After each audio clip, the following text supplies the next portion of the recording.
Well, this has been a time of a lot of stress, a lot of loss, a lot of craziness. I am talking to more and more people that are going through loss right now. And it's just really gotten remarkable. This has just been a period. It seems like the counseling that I do kind of ebbs and flows anyway, but this is a real flow. It just seems like there's been so many people that I've been talking to, and they are experiencing loss. Just one of my really good friends just lost her mother, and she's been a caretaker for her mom for most of her life, and she's just kind of lost. Like, what happened? All this activity, everything that was focused here, and now suddenly just pulled, just like that. A woman that I know, she lost her son to a drug overdose, and that has just been a devastating blow. And I've been talking to her for, 5-6 weeks now, and just watching her going through the stages of grief, but that hole that is there in her life now is just not going away. Another woman lost her daughter in the space of a week. She seemed fine, and then she was diagnosed, and then she was gone within a week. I just couldn't even hardly process that, how quickly that happened. And then another man that I know has lost his job because of COVID, but it wasn't just his job. He was a high-end sound reinforcement engineer. So he was doing live sound for big bands across the country, downtown Disney, wherever. So it wasn't just a job for him. It was a vocation. Any of you who know about music, it just gets in your blood, and it becomes so much of who you are.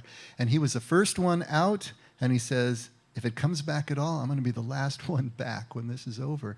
And he's just having such a hard time dealing with the realities of not being able to do his life's vocation, his calling, as he saw it, to be able to be part of the band, be part of the music.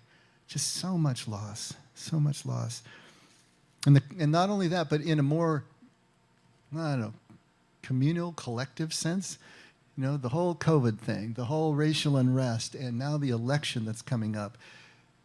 I've heard so many people on both sides of the aisle talk about how they don't recognize their country anymore, or they don't recognize their own party anymore, and they're feeling more and more alienated. It's like, it's almost like they've lost what it means to be an American, or lost what it means to be of the party of their affiliation. Again, this is real loss.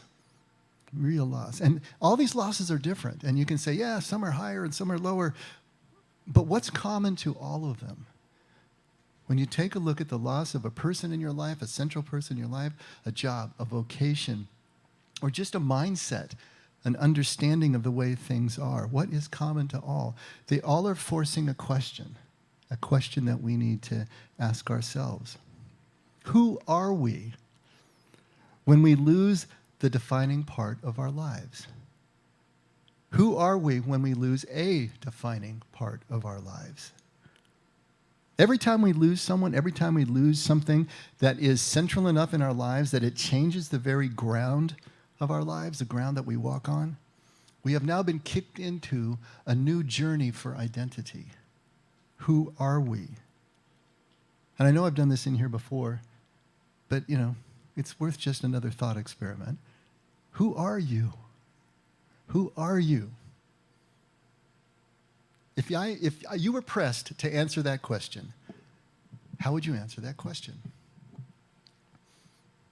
Are you going through the Rolodex in your mind of how you would answer that question, thinking about it? Okay. Are you saying, well, I'm a wife, I'm a husband, I'm a son, I'm a daughter, I'm a brother, I'm a sister, I'm a parent? Are all those roles that you play rolling through your mind? Are you thinking about your accomplishments? I'm a business person, I'm a sports person, I have done this, I have done that. I'm an author, I'm a painter. Are you thinking about your attributes? I'm a happy person, I'm a loyal person, I'm kind of a dark person, a little bit depressed sometimes.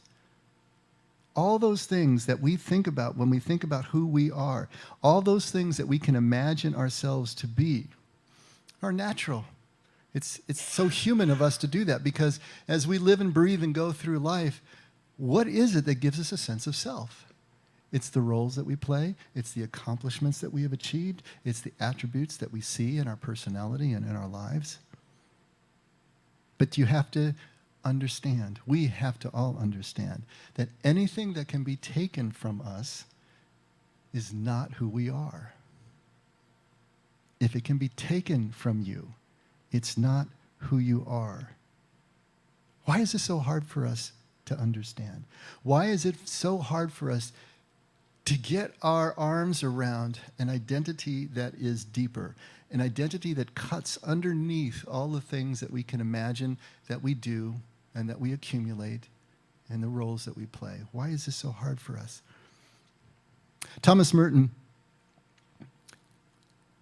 is probably the one we can credit with bringing the idea of the true self and the false self into the mainstream back in the 40s and 50s. And of course, he's standing on the shoulders of Freud, and probably Jung, it was Freud actually that gave us the term ego in the first place. We had the id, the ego, and the superego, if you studied any of that in school. And the ego was supposed to mediate between the id, which was the wild, kind of pleasure-seeking part of ourselves, and the superego, which was the moralizing, conscious part of ourselves, and the Jiminy Cricket part of ourselves that had absorbed all the cultures and families and churches' mores, and the ego was supposed to kind of mediate between the two. And psychoanalysis was built on making the ego stronger so that it could do its job. Now, we use ego in a more general sense. We use ego in terms of the whole person, our personality and who we think we are and the way that we relate to other people, so we use it in a more general sense. Merton is jumping off on that and saying, okay, that ego self, that self that you know, that voice that talks to you in your head, he called it a false self.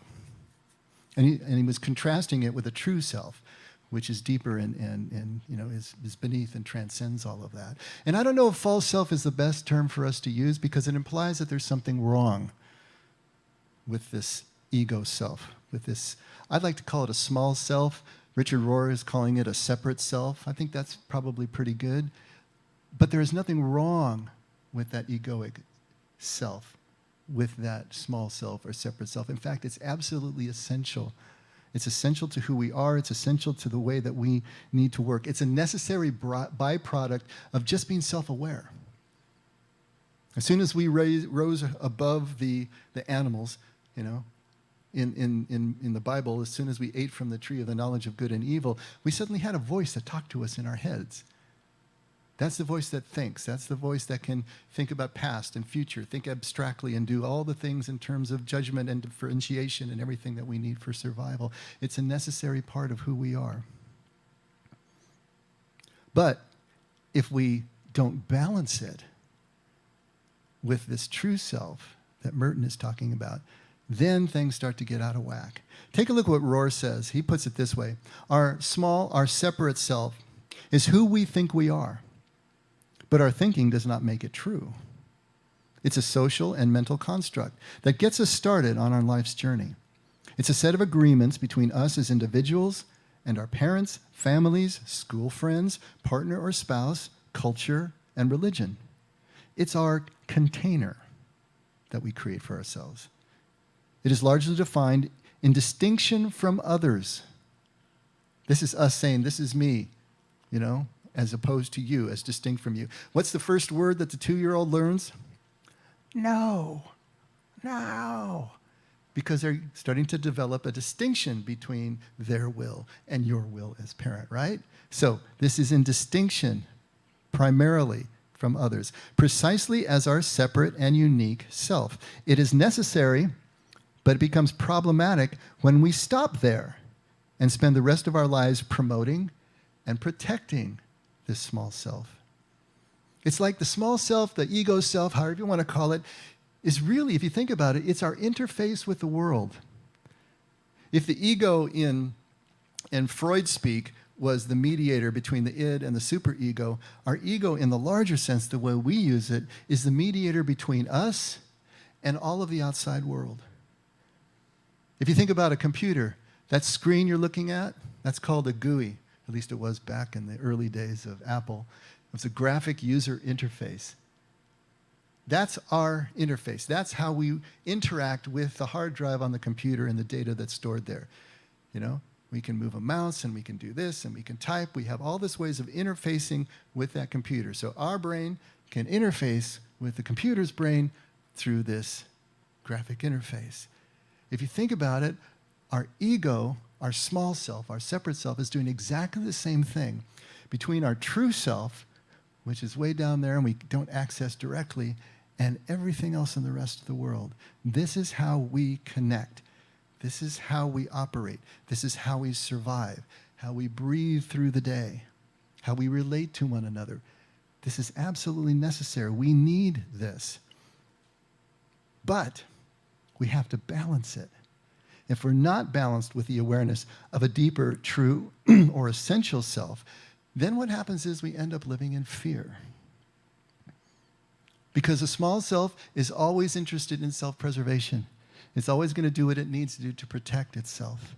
And it is always looking over its shoulder in warrior mode, looking for the next threat and how to deal with that and how to outplan it and outrun it and do all of these things that it needs to do. To live as if the small self was all there was to you is to live in fear. I have another friend that I just heard from last week. She had abdominal pains, went in and got a diagnosis of stage 4 pancreatic cancer that is now metastasized to the liver. It's inoperable. She didn't know whether to try to do chemo or not because maybe it would give her another month and that month would be full of misery. What do? You know, she said, I just want to pray that I get through the holidays, that I live through the holidays. You know, she wanted to live until her nephew had their first baby so that she could see that. Now, more recently, she's thought she's going to go for the chemo and she's going to... What is she going through? Can you imagine? Some of you have been through scares like this, maybe, and you understand what she's going through. What that means when everything that it means to be you is threatened. I mean, why is it that we fear death? Because everything that it means to be me. And if I think that this small self, this ego self, my roles and accomplishments and attributes are everything that I have and there is nothing else, then I'm going to be terrified of death, aren't I? Because what survives? Is there anything that survives? To continue with Rohr, he says, when we are able to move beyond our separate self, it will feel as if we lost nothing at all. Of course, if we don't know that there is anything beyond the separate self, the transition will probably feel like dying. Only after we have fallen into the true self will we be able to say with the mystic Rumi, what have I ever lost by dying? Isn't that a great line? What have I ever lost by dying? We have discovered true freedom and liberation. When we are connected to the whole, we no longer need to protect or defend the smaller parts. We are connected to something inexhaustible and unhurtable. The true self could not and cannot be hurt. This is a huge point for us to understand. We are so worried about our small self because we know how vulnerable it is. We know how fragile it is. We are constantly protecting it, fearfully protecting it. The true self cannot be hurt. The true self is what continues. But if we are disconnected from the true self, if we never connect with it and understand that that's who we really are, we're going to live in fear, necessarily so. If we could really identify with this true self, realize that the essential part of us can't be hurt, how would that change the experience of our lives? How would that change things? How would that change the experience of our life? How would that change our anticipation of death? Whether we think it's 30 years off or whether we think it's next Friday, how would that change things if we really could connect this way? This is what we need to start asking ourselves. to know who we really are, to know that ultimately we can't be hurt, we can't be killed, we don't die, we continue on in some way. If we could connect with that, how would that change things? But this true self is elusive for us. It's hard to reach. And it's hard to reach, you know why? Precisely because we will try to reach it through the small self. We're going to use all the tools of our small, separate self, the way we think, the way we distinguish, and our words and our logic. We're going to use that to try to get to this deeper self, and it doesn't work. If we use the same mind and the same mindset that anchors us to our limitations, to our fears, it is not possible to get to the larger self, the true self. That self doesn't exist in rational thought. It doesn't exist in rational minds. We must completely step aside from that which limits us if we want to experience this true self in a very real way. And this is going to sound completely unusable to you probably. If you can speak it, if you can say who you are, that's not who you are. The moment you put it into words, you have lost the thread. Because this true self can't be put into words. It can only be experienced, and it can only be experienced in real time. Even after you've had an experience of your true self, what you remember about it, that's back into words again. That's back into rational thought. It's a real-time experience that we can move through. Take a look at the way Merton talks about it. And when he wrote this, it's from a book called Conjectures of a Guilty Bystander. Don't you love that title? Conjectures of a Guilty Bystander. He had been allowed to leave the cloister of his abbey in Kentucky to go to Louisville. I think it was for a medical appointment. And as he was coming out, he relates a story of coming out to the corner of 4th and Walnut, which was right in the busiest section of the Market District in Louisville. And this was back in the late 50s, I believe. And he had this experience. His whole life was based on moving away from the population, moving away from people, going into cloister, going into solitude and silence in order to find the connection with God that he was seeking, that he believed was there for him, that was his vocation. And as he walks on this busy street corner, suddenly he realizes and he has this flash, this revelation about how he's connected to all these people that he doesn't know and knows nothing about. But he feels the connection with them so strongly that he realizes that this is the goal of his contemplation. This is the goal of his life as a cloistered monk, was to establish more deeply the connection that he had with all of these people. And as he tells that story right after, he writes this. He says, "At the center of our being is a point of nothingness, which is untouched by sin and illusion. A point of pure truth, a point or spark which belongs entirely to God, which is never at our disposal, from which God disposes of our lives, which is inaccessible to the fantasies of our own mind or the brutalities of our own will. This little point of nothingness and of absolute poverty is the pure glory of God in us. It is, so to speak, God's name written in us as our poverty, as our dependence, as our birthright. It is like a pure diamond blazing with the invisible light of heaven. It is in everybody. And if we could see it, we would see these billions of points of light coming together in the face and blaze of a sun that would make all the darkness and cruelty of life vanish completely. I have no program for this seeing. It is only given. But the gate of heaven is everywhere." Wow. I'll have what he's having. So there's this deeper self. It can't be accessed directly, and that's the conundrum for us. We can't access it directly because that would involve thinking. And as soon as we're thinking, we're using the small self again. Sometimes, like Merton, it just breaks through. You might have had those moments, those peak moments where you just felt the connection. I remember being in Chinatown in San Francisco decades ago, and I had that sense, being in such an alien place, with the full chickens with the heads and the eyes hanging in the windows and people speaking all different languages. I just had that sense of connection. I remember that. I didn't think about it. I didn't try to do it, access it. I wasn't trying to grunt it out. It just was there. Sometimes, like Merton, that is going to happen to us. It will break in on us. But you have to be prepared as well.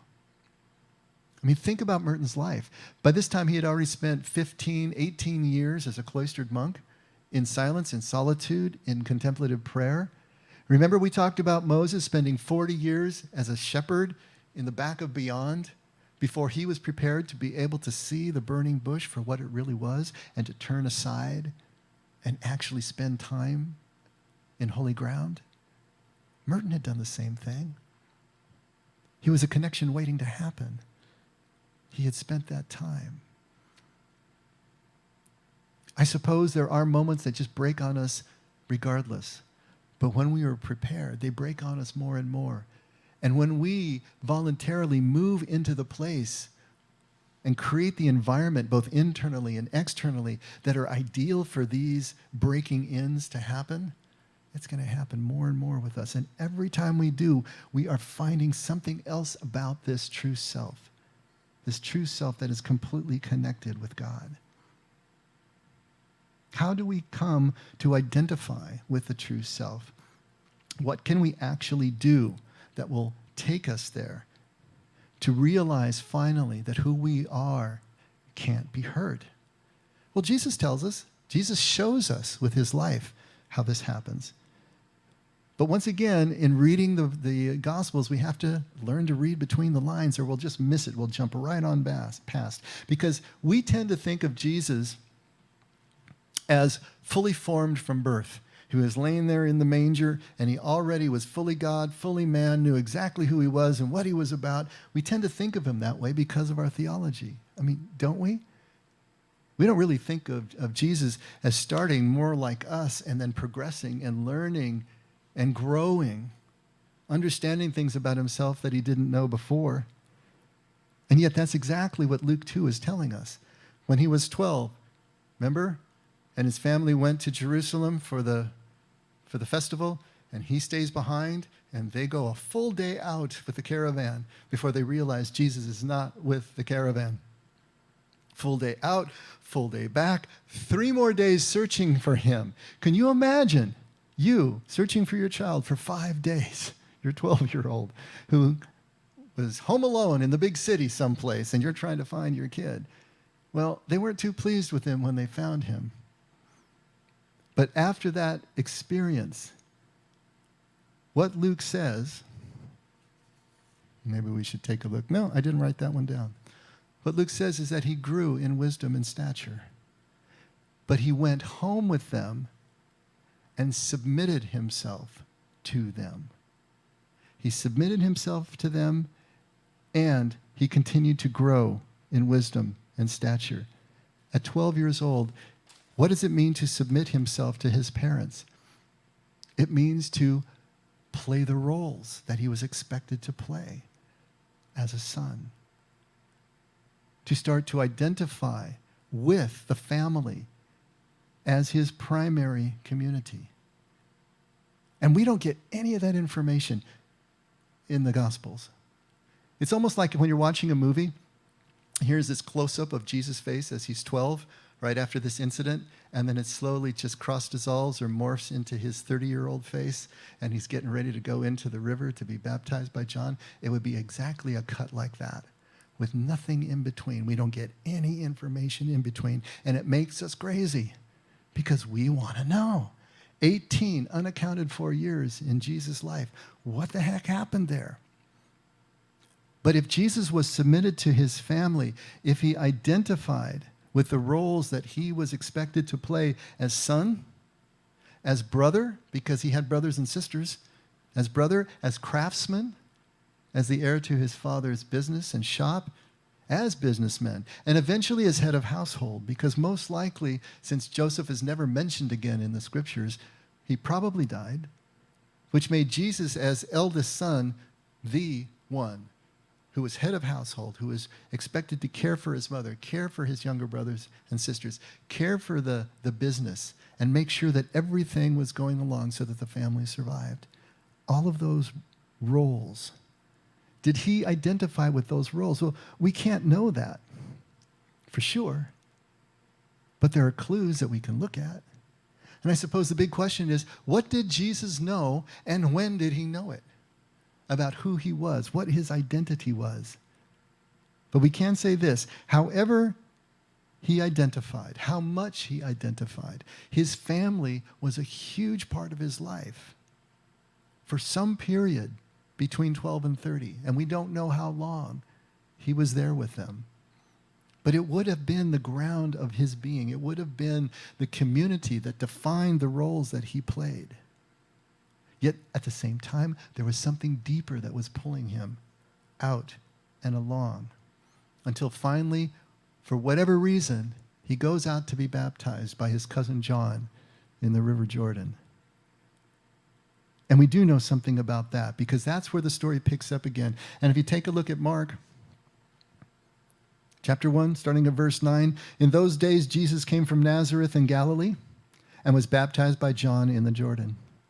Immediately, coming up out of the water, he saw the heavens opening and the Spirit like a dove descending upon him. And a voice came out of the heavens, "You are my beloved Son. In you I am well pleased."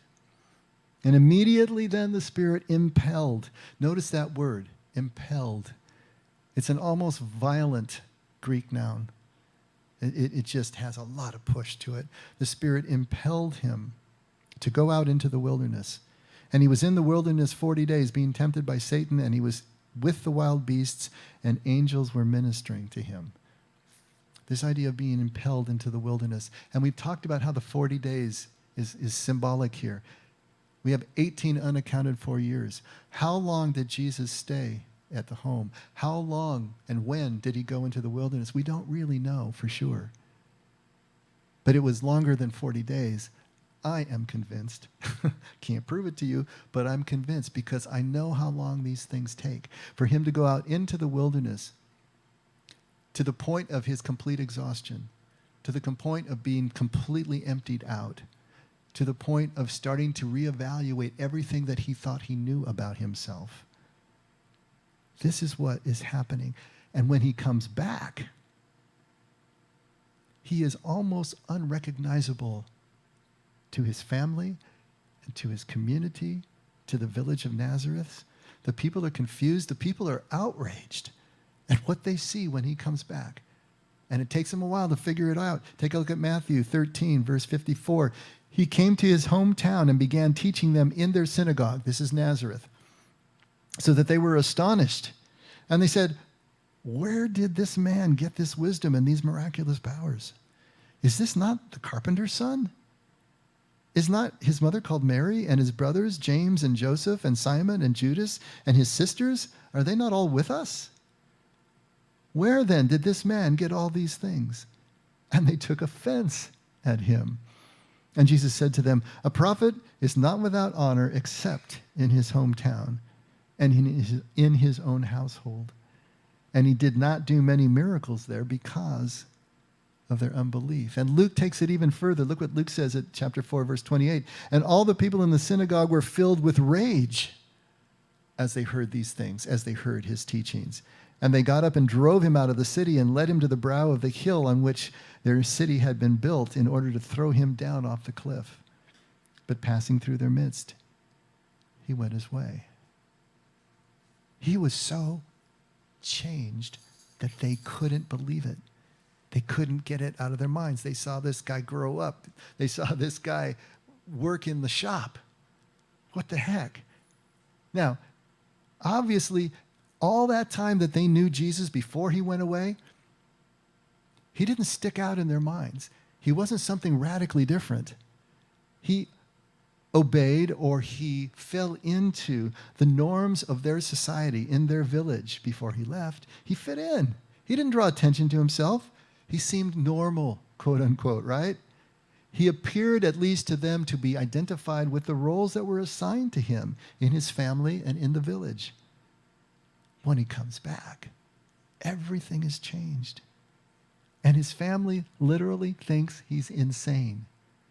Take a look at Mark 3, verse 20. And he came home, and the crowd gathered again, to such an extent that they could not even eat a meal. And when his own people heard of this, his own people, that's his family, right? When his family heard of this, they went out to take custody of him, for they were saying he has lost his senses. The Greek there is literally, he was beside himself, which means he's lost his wits. He's insane. He's gone around the bend. The cheese has fallen off his cracker. He's just not happening anymore. And they wanted to take him home. He was probably embarrassing them. He was probably tarnishing the family name. And they needed to take care of it. And this forces Jesus to do a reset of his boundaries. Wouldn't it force you to do a reset of your boundaries in terms of how you worked with your family and the dynamics with your family? Look at Matthew 12, starting at verse 46. While he was still speaking to the crowds, behold, his mother and brothers were standing outside, seeking to speak with him.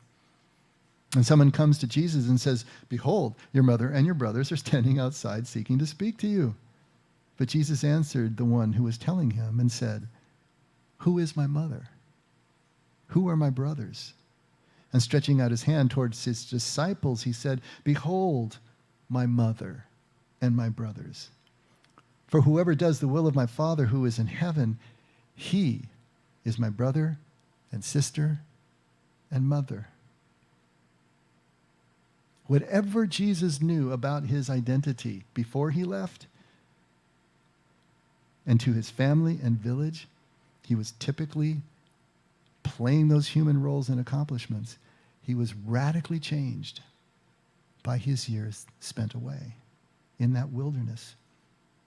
Because when he came back, whatever he understood about his basic identity as son, head of household, brother, when he came back at John 10:30, he tells us as clearly as anyone can possibly tell the statement about their deeper self and identity.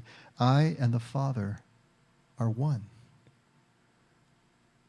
And then at John 5:30, he elaborates a little bit. I can do nothing on my own initiative. As I hear, I judge. And my judgment is just because I do not seek my own will, but the will of him who sent me. For years, for centuries, the debate over a passage like that has been over whether Jesus was saying that he was subordinate to the Father, which of course is in contradiction with the doctrine of the Trinity, which says they're all on equal footing. But that kind of theological debate over a statement like that misses the point entirely.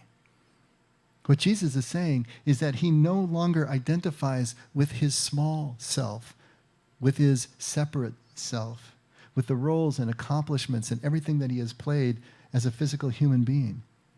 He is saying that he no longer sees himself separate from everything else, in distinction to everything else, or that he needs to defend his own autonomy, needs to defend his own self-will anymore, because he doesn't see himself in those terms anymore.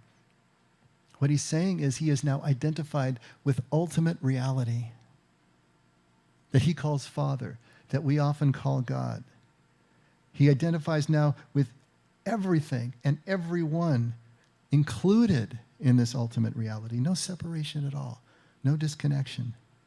He has lost the sense of a separate self in the identification with this larger, essential self. It's a complete realignment. Rohr puts it this way. The essential self is a place of utter simplicity. Perhaps we don't want to go back there because it's too simple and almost too natural. It feels utterly unadorned. There's nothing to congratulate yourself for. I can't prove any worth, much less superiority. There I am, naked and poor. After years of posturing and projecting, it will at first feel like nothing to move into this deeper self. But when we are nothing, we are in a fine position to receive everything from God. The Franciscan word for this is poverty. The Carmelite word is nada. If you know that from Spanish, it means nothing or nothingness. The Buddhists speak of emptiness. Jesus speaks of being poor in spirit in his very first beatitude, which we've talked about before. It doesn't mean lacking in spiritual gifts. It means having an attitude of poverty, even if you're rich, of this same emptied out connection with everyone, seeing everyone on the playing field. A Zen master would call the true self the face we had before we were born. Gotta love that one. The face we had before we were born. Paul would call it who we are in Christ, hidden in God. Colossians 3:3. It is who we are before we even have a conscious thought about who we are. That's an important line. The true self is who we are before we even have a conscious thought about who we are.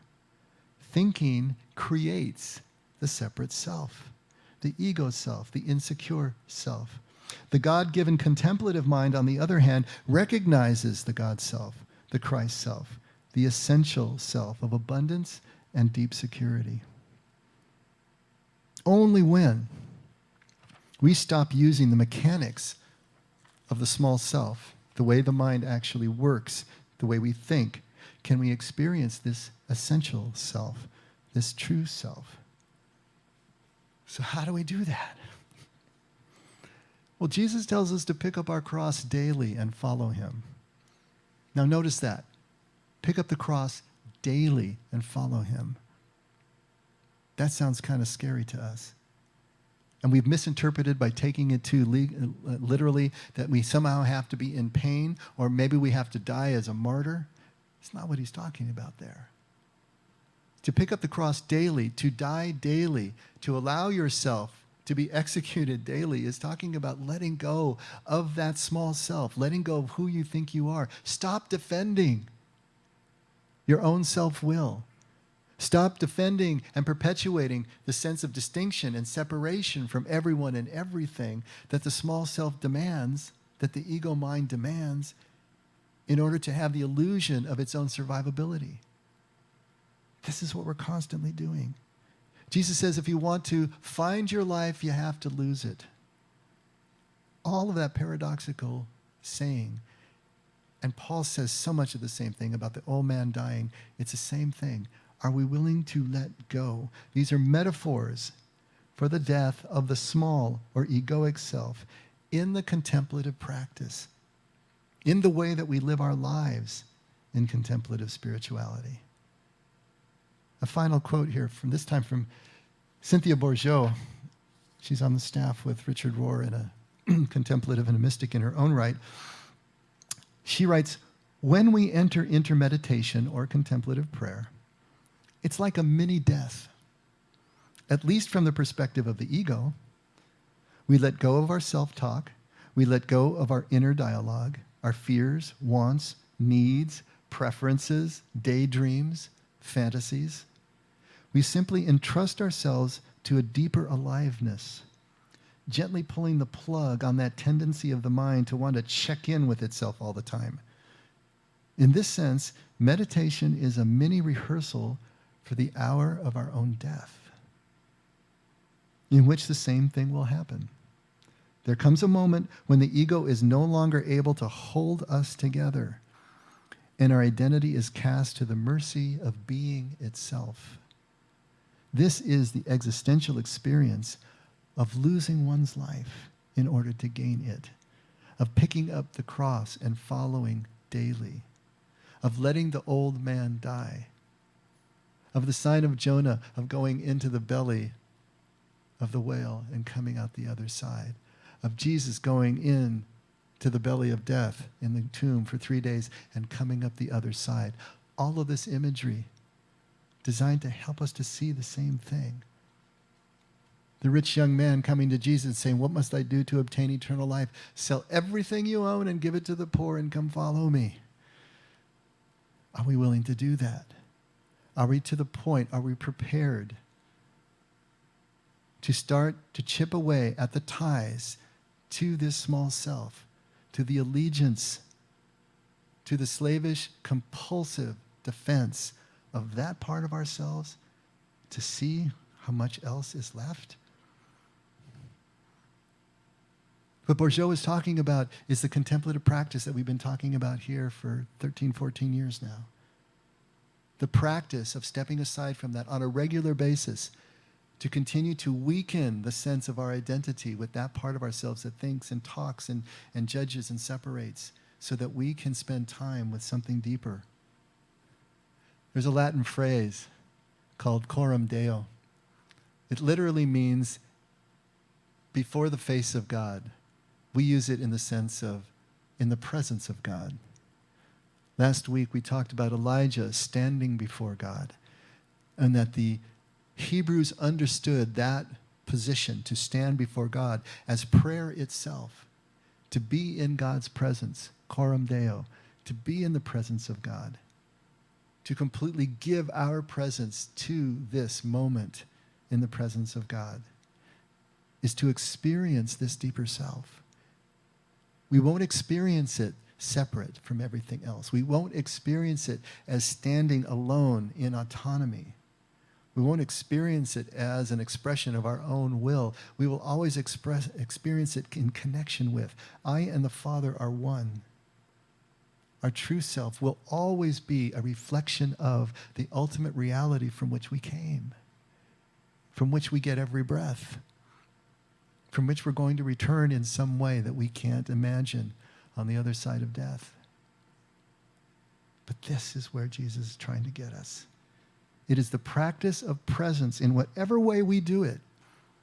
Meditation, centering prayer, just walking about our lives, but deeply connected to what is in front of us, that will bring us home to our true self, wordlessly, always wordlessly. And if we won't intentionally break our connection with our identity with the small self, then life will increasingly do it for us.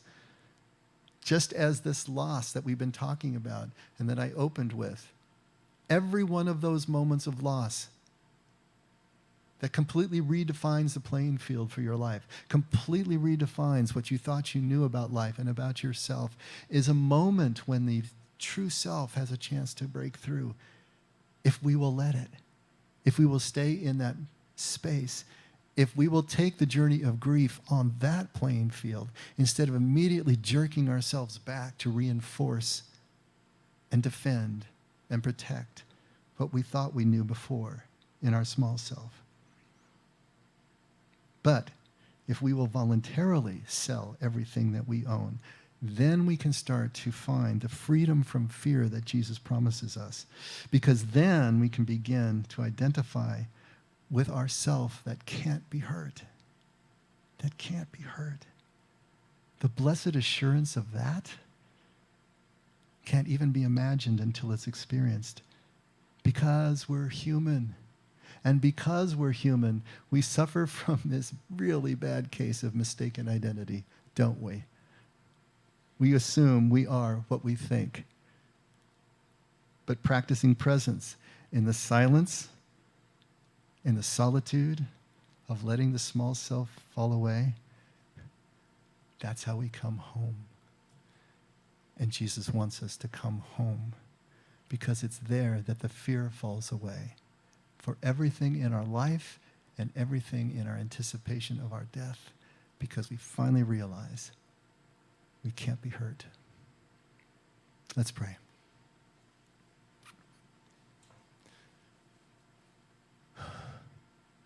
Father, in you, we can't be hurt.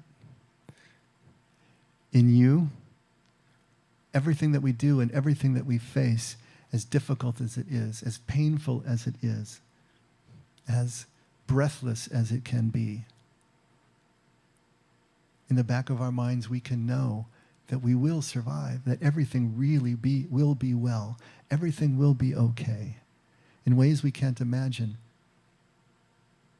Help us to be more and more in tune with you, so that that knowing, that conviction becomes the deepest part of our awareness. That we realize that everything that we do here is important and is the connection that we live in our physical lives. But help us more and more to balance it with this deeper knowing this connection with you that we can only experience, Father. We want to experience it more and more with you so that we can live in the freedom and without the fear that you promised us. We want to live in your kingdom every single day. And no matter what comes, to know that you are with us and everything will be all right. Guide us, Lord. Help us to drop whatever we need to drop in order to move closer to you every single day. And we love you, and we can only do that because you loved us first. And we pray this all in Jesus' name. Amen. All right. Let's all stand.